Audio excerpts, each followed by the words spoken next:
Hello, this is Reverend Don Lewis coming to you from beautiful Salem. And tonight we're going to continue our discussion of the 7 planes with a discussion of the emotional plane.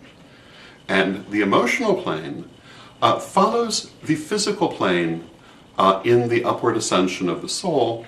And, we speak of the planes as if they're very separate. Actually, the process of moving from one to another takes a long time, and they overlap a great deal. And not only can you really not speak of being on one plane or another in a particularly precise way, but of course we're in all of them simultaneously.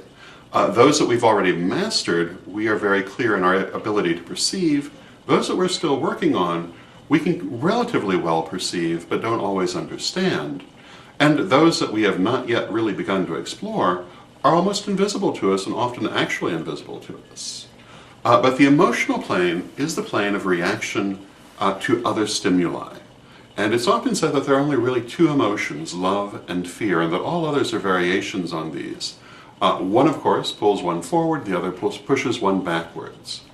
And it is on the emotional plane where we assess experience in terms of, what causes us to experience pleasure or fear.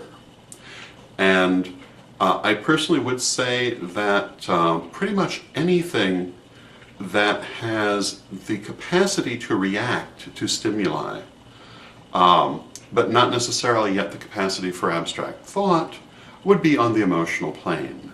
And there are some people who I would say are still primarily on the emotional plane, although all people are at least partly in the mental plane.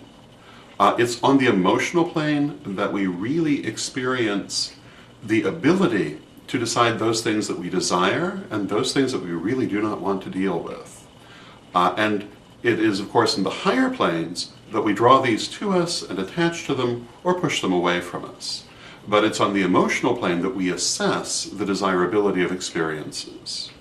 And I would say that that assessment of the desirability of experience is the primary purpose for the emotional plane. So those are my thoughts on that subject, and until next time, may you blessed be.